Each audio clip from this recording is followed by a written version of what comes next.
Un nouveau jour se lève sur la France, et cette journée commence par un mystère à résoudre. En effet, JLM a reçu une lettre anonyme. Se pourrait-il que quelqu'un ait découvert sa relation avec Manu ?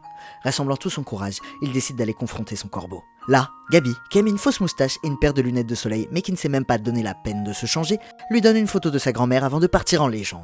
Il a toujours aucun ami au passage, ça fait des semaines qu'il est là, que les autres le voient errer dans les couloirs sans rien dire, en mode Dark Sasuke, et là il envoie une lettre anonyme pour donner une photo de sa grand-mère à JLM. Au secours ! Forcément JLM se demande ce qu'il va foutre de cette photo, mais il est quand même soulagé que personne n'ait découvert son secret.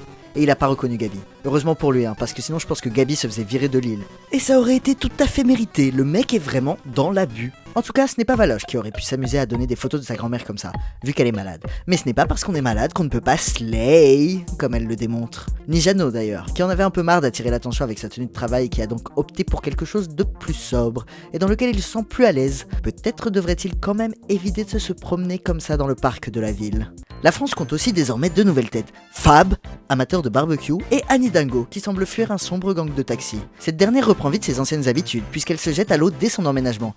Une occupation qui semble inspirée de bains dans la Seine. Tous ces changements semblent cependant néfastes pour le tout nouveau mariage de MLP. Serait-elle déjà lassée ? Est-ce le début de la fin ? JLM devrait-il garder espoir ? Après tout est possible en France.